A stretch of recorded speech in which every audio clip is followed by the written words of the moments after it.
High everyone, welcome back to my channel. আশা করি তোমরা সবাই ভালো আছো, আমরাও খুব ভালো আছি। আজকে অনেক দিন পর তোমাদের সাথে একটা ব্লগ শেয়ার করছি। অ্যাকচুয়ালি এত ব্যস্তই ছিলাম বলতে পারো। তো আজকে এখন বেরোচ্ছি আমরা সরস্বতী পুজোর বাজার করব বলে। আর শুভময় বাড়িতে আছে আজকে। তো এখন ঠাকুর কিনবো, সরস্বতী পুজোর বাজার করব, কালকে পুজো। তো চলো এখন বেরিয়ে পড়েছি, একদম রেডি হয়ে গেছি। তো যেমন যেমন যাব বাজার করব তোমাদের সাথে শেয়ার করব। তো তোমরা পুরো ব্লগটা দেখতে থাকো, আমার সাথে থাকো। তো আজকে অনেকটা সন্ধ্যে থেকেই ব্লগটাকে স্টার্ট করলাম।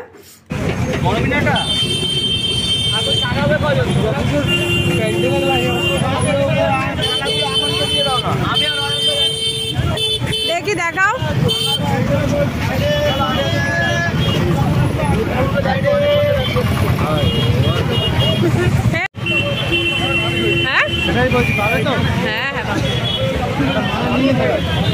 নেব, নিয়ে নি।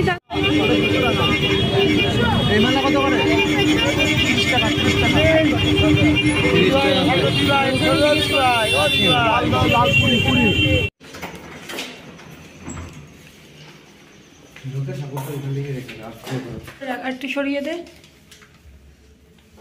ব্যাস।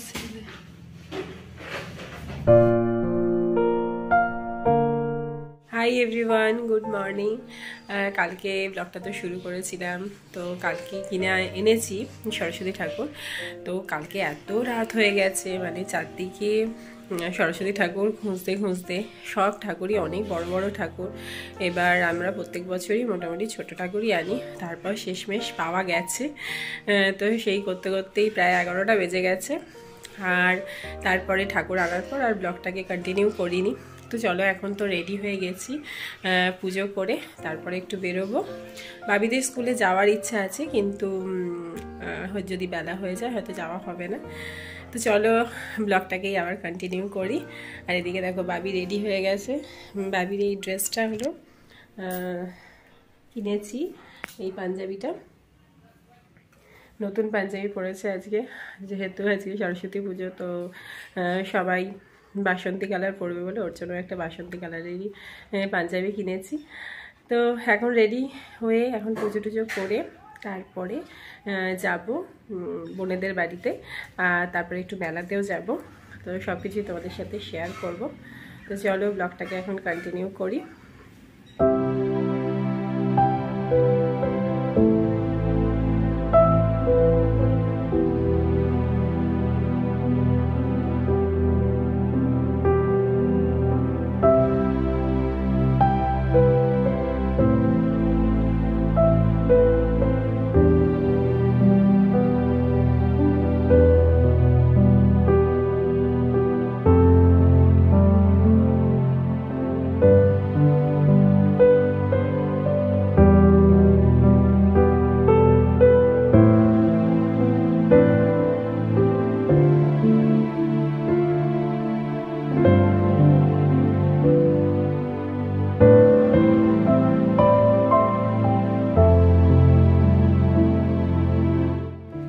একদম রেডি হয়ে গেছি, পুজো কমপ্লিট, তারপরে খাওয়াও কমপ্লিট। তো এখন একটুখানি বেরোচ্ছি। বেরিয়ে তোমাদের সকালেই বলছিলাম যে বেরিয়ে একটুখানি বাবিদের স্কুলে যাব, তবে এখন অনেকটা দেরি হয়ে গেছে, সেই জন্য বাবিদের স্কুলে আর যাচ্ছি না। এখন বোনেদের বাড়িতে যাব, আর বিকেলবেলা তারপরে মেলায় যাব। তো সময় আমাদেরকে ছেড়ে দিয়ে তারপর অফিস চলে যাবে। তো চলো, এখন রেডি হয়ে গেছি, বাবিও রেডি আছে, এখন বেরোবো। তো এখানে নামিয়ে দিয়ে সবাই অফিস চলে গেছে, আর আমরা যাচ্ছি এখন বোনেদের বাড়ি। তো মা বাবা পরের দিকে আসবে, তারপরে একটু গল্প টল্প করে তারপরে সন্ধ্যের দিকে মেলায় যাব। তো চলো এখন বোনেদের বাড়িতে যাই আগে। তো যেহেতু দুপুরবেলার দিকে এসেছিলাম, তো বাবির ঘুম হয়নি। তো এখানে এসে বাবি ঘুমিয়ে পড়েছিল, আর ওকে দেখাচ্ছি বলে তাড়াতাড়ি করে লুকিয়ে পড়লো। আর এই পুচকেটা কি আরম্ভ করেছে, এত দুষ্টু হয়েছে না, সারাক্ষণ এত খেলা করছে।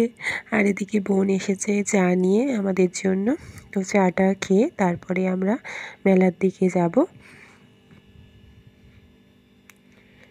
আর দেখো আমরা বেরিয়েও পড়েছি, আমি, মা, বাবা, বোন আর আমার পুচকু আর আমার ছেলে। তো আমরা সবাই মিলে যাচ্ছি মেলাতে। তো মেলাতে গিয়ে তারপর তোমাদেরকে দেখাচ্ছি। তো আমাদের এখানে দুটো মেলা হয়েছে একদম পাশেই। তো প্রথমে যেটা পড়ছে মানে সামনের মেলাটাতেই আমরা যাচ্ছি এখন। আর পরের দিন ফ্রাইডের দিন শুভময়ের সঙ্গে আরেকটা মেলাতে যাব। আর এই দেখো মেলাতে চলে এসেছি আর মেলার ভেতরটায় ঢুকেও পড়েছি। আর এখানে মোটামুটি বড়ই মেলা হয়েছে। আর এখানে ঠাকুর দুটো মেলাতেই হয়েছে। তো আগে মেলাটা একটু দেখিয়ে নিলাম। তো চলো এবার তোমাদেরকে ঠাকুর দেখাই। তো এখানে ঠাকুর হয়েছে যেটা আমরা কুমোরপাড়ার গোটরগাড়ি পড়েছিলাম ছোটোবেলায়, সেই থিমের ওপরেই, কবিতাটার ওপরেই পুরো প্যান্ডেলটা সাজানো হয়েছে। তো সেই অনুযায়ী পরপর প্রত্যেকটা লাইন যেভাবে আছে সেইভাবেই এভাবে মডেল সেট করা হয়েছে, করে তার ওপরেই থিম করা হয়েছে। আর আমাদের পুচকেটা ভীষণ এক্সাইটেড, কারণ ও প্রথম মেলায় এলো। আর বয়সটাই বা কত, যে ও এতটাই এক্সাইটেড, চারদিকে এত আলো দেখে এই টুকটুক করে দেখছে আর ভীষণই আনন্দ পাচ্ছে। তো ওকেও দেখাচ্ছিলাম। তারপরে এবার আমরা এই প্যান্ডেল থেকে বেরিয়ে তারপরে চলো মেলাটা ঘুরে দেখব। আর চলো দেখাই, তোমাদের আসার সময় দেখে এসেছি। তো সেরামিকের একটা স্টল বসেছে। তো সেরামিকের জিনিসপত্র দেখলে এতটাই ভালো লাগে। তো বাবা বলেছে যে চল আমাকে আর বোনকে, তো নিজেদের মতো পছন্দ করে কিছু কিনবি। আর এইদিকে দেখো ভাবি একটা এরই মধ্যে মিমির কাছ থেকে আর বাবার কাছ থেকে একটা ডায়েরি নিয়ে নিয়েছে। আর তারপরেই আমরা চলে এসেছি সেরামিকের জিনিসপত্র কিনতে। তো এখানে যে বোলগুলো দেখছো, এই বোলগুলো আমাকে আর বোনকে বাবা কিনে দিয়েছে। আর বাড়িতে গিয়ে তোমাদেরকে দেখাবো বা পরের ব্লগে তোমাদের দেখাবো। তো এখন চলে যাচ্ছি বাড়ি, কেনাকাটি করা হয়ে গিয়েছে। আর তোমাদের কেমন লাগলো ব্লগটা তোমরা জানিও। আর ভালো লাগলে অবশ্যই একটা লাইক করো। পরের দিন দেখা হবে নতুন একটা ব্লগ নিয়ে। ততক্ষণের জন্য tata, bye bye, good night.